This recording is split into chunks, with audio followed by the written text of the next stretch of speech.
আসসালামু আলাইকুম ওয়া রাহমাতুল্লাহি ওয়া বারাকাতুহু। আমি আলোচনা রাখছি শেখ আব্দুর রহিম বিন আবু আহমদ টাঙ্গাইল। আজকে 159তম আলোচনা। আজকের আলোচনার বিষয় হলো,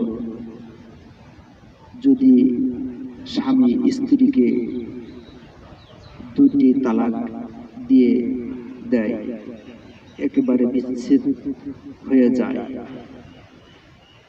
তখন তারা দুইজনে পরস্পর সম্মত হয়ে যদি আবার বিবাহ বন্ধনে আবদ্ধ হতে চায়, তখন ওই স্ত্রীর অভিভাবকগণ যেন বাধা না দেয়, তারা বাধা দিতে পারবে না। আল্লাহ তাআলা বলেছেন তারা যেন বাধা না দেয়। তো পুনরায় বিবাহের জন্য বাধা প্রদান করা নিষেধ। তালাক হওয়ার পরে আবার তারা বিবাহ বন্ধনে আবদ্ধ হতে পারবে। এই বিষয়ে একটি হাদিস আজকের আলোচনা। তো হাদিসটি হলো সহিহুল বুখারী 2য় খণ্ড, আরবি 649 পৃষ্ঠা, কিতাবুত তাফসীর, বাবু কওলিহি ওয়া ইযা তাল্লাকতুমুন নিসাআ ফাবালাগনা আজালাহুন্না ফালা তা'দুলুহুন্না আন ইয়ানকিহনা আজওয়াজাহুন্না। যথাক্রমে সহিহুল বুখারী আরবি বাংলা তাওহীদ পাবলিকেশনস, হাদিস নাম্বার 4529। ইন্নাল হামদুলিল্লাহি ওয়াহদাহু ওয়াসসালাতু ওয়াসসালামু আলা মান লা নাবিয়্যা বা'দাহু, আম্মা বা'দ।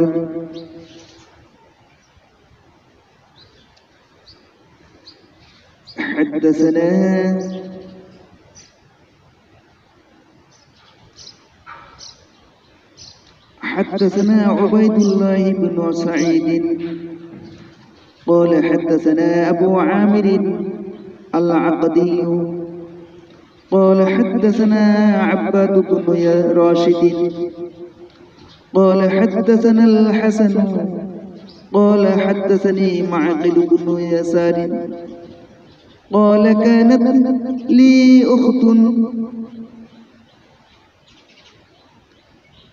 تخطب إلي.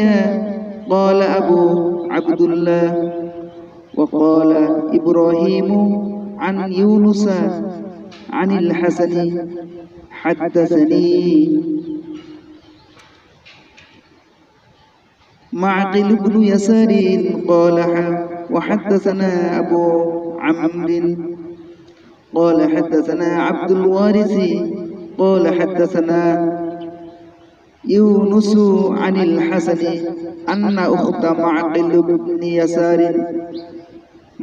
بن يسار طلقها زوجها فتركها حتى انقضت عدتها فخطبها فأبى معقل.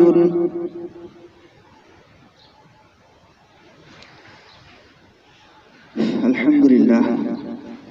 حديث كتاب التفسير، باب وإذا طلقتم النساء فبلغن أجلهن فلا تعدلوهن أن ينكحن أزواجهن.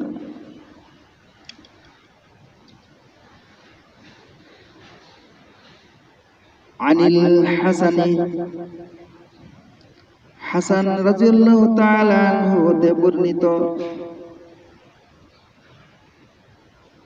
أن أخت معقل بن يسار طلقها মাকিল ইবনু ইয়াসার রাদিয়াল্লাহু তাআলা আনহু তার বোনকে তালাকাহা তালাক দিয়ে দিলেন, জাওজুহা তার বোনের স্বামী, ফাতারাকাহা তাকে আলাদা করে দিলেন। আন্না উখতা মাকিল ইবনে ইয়াসার তালাকাহা জাওজুহা ফাতারাকাহা। মাকিল ইবনে ইয়াসির রাদিয়াল্লাহু তাআলা আনহু তার বোনকে তার স্বামী তালাক দিয়ে আলাদা করে রাখলেন। আন্না উখতা মাকিল ইবনে ইয়াসার তালাকাহা জাওজুহা ফাতারাকাহা। মাকিল ইবনে ইয়াসির রাদিয়াল্লাহু তাআলা আনহু তার বোনকে তার স্বামী তালাক দিয়ে আলাদা করে রাখলেন। তার বোনকে তার স্বামী তালাক দিয়ে আলাদা করে রাখলেন। হাত্তা ইনকাদাত ইদ্দাতুহা, অতঃপর যখন তাদের ইদ্দত পূর্ণ হয়ে গেল, তাদের বিবাহ পরিপূর্ণভাবে বিচ্ছেদ হয়ে গেল, ফাখাতাবাহা, অতঃপর মাকিল ইবনে ইয়াসির তার বোনের স্বামী তার বোনকে আবার বিবাহ করার জন্য প্রস্তাব পাঠাইলেন মাকিল ইবনে ইয়াসির এর নিকট।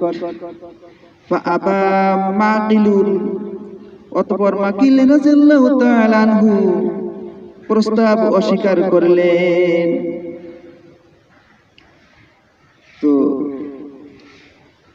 এখানে মূল কথা হলো মাকিল ইবনে ইয়াসির রাদিয়াল্লাহু তাআলা আনহু তার বোনকে তালাক দিয়ে আলাদা করে রাখলেন, এমনকি হাত্তা ইনকাদাত ইদ্দাতুহা, তাদের ইদ্দত অর্থাৎ বিবাহর তালাকের যে সময় 1 মাস সময় থাকে, এর মধ্যে সংশোধন হতে হয়।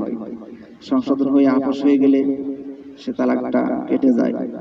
কিন্তু তারা সংশোধন না হয়ে তাদের ইদ্দত পূর্ণ হয়ে গেল, তাদের বিবাহ বিচ্ছেদ হয়ে গেল, তাদের স্থায়ীভাবে তালাক হয়ে গেল। তো তালাক হওয়ার পরে ওই মাকিল ইবনে ইয়াসির এর বোন এবং এই বোনের স্বামী এরা আবার তারা বিবাহ বন্ধনে আবদ্ধ হতে চায়, আবার স্বামী স্ত্রী হতে চায়। তারা জিনিসটা বুঝতে পেরেছে যে তাদের আবার স্বামী স্ত্রী হিসেবে আবার বিবাহ হতে হবে, এটা তারা মনে করলেন। তাই ফাখাতাবাহা, তাই সেই তার বোনের স্বামী মাকিল ইবনে ইয়াসিরের কাছে আবার প্রস্তাব পাঠালেন তার বোনকে আবার বিবাহ করার জন্য। ফাআবা মাকিল, মাকিল রাদিয়াল্লাহু তাআলা আনহু তার বোনকে আবার বিবাহ দিতে অস্বীকার করলেন। ফানাজালাত, অতঃপর নাজিল হয়ে গেল কোরআন মাজিদের আয়াত নাজিল হয়ে গেল তার বোনের ফায়সালার বিষয়ে। এই আয়াতটি হলো সূরা বাকারা 232 নম্বর আয়াত। ফালা তা'দুলুহুন্না আইয়ানকিহনা আজওয়াজুহুন্না, তখন যদি তারা পরস্পর সম্মত হয়ে নিজেদের স্বামীদের বিবাহ করতে চায়, তাহলে তোমরা কখনো তাদেরকে বাধা দিও না। আলহামদুলিল্লাহ, আল্লাহ তাআলা আয়াত নাযিল করে দিলেন, তারা যদি আবার বিবাহ বন্ধনে আবদ্ধ হতে চায় পরস্পর সম্মত হয়ে, পরস্পর সম্মত হয়ে যদি তার স্বামীদের বিবাহ করতে চায়, তাহলে তোমরা কখনো বাধা দিও না। অর্থাৎ ওই স্ত্রীর যে অভিভাবক আছে তাদেরকে বললেন তোমরা বাধা দিও না। তারা যদি আবার বিবাহ বন্ধনে আবদ্ধ হতে চায়, বিবাহ দিয়ে দাও,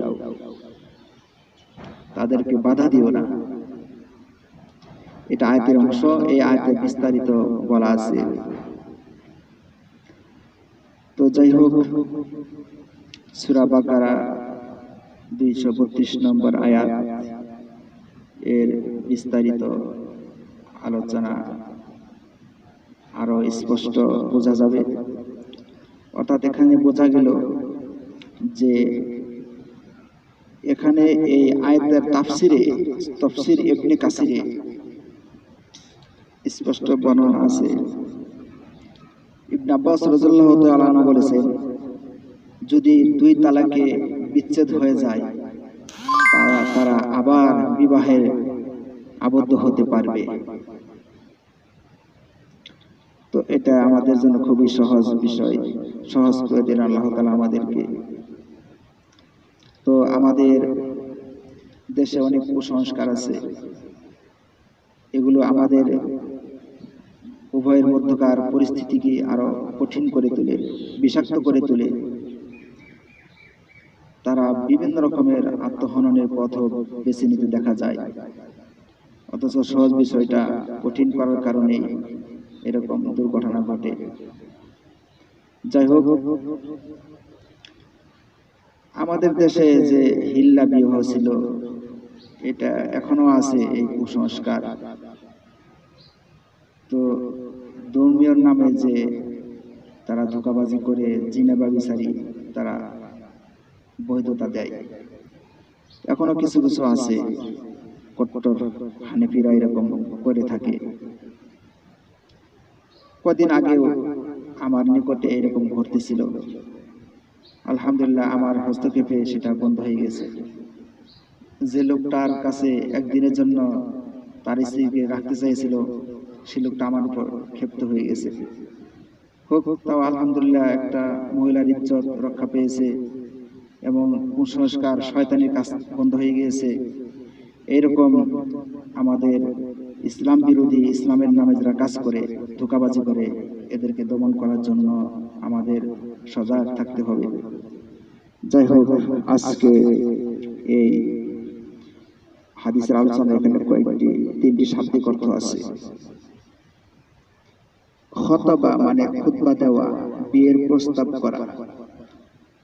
আদলা মানে আটকে রাখা, নারীকে বিয়ে করতে না দেয়া। আজওয়াজা মানে বৈবাহিক বন্ধনে আবদ্ধ করা।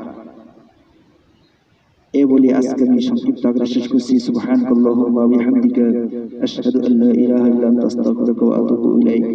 আসসালামু আলাইকুম ওয়া রাহমাতুল্লাহি ওয়া বারাকাতুহু।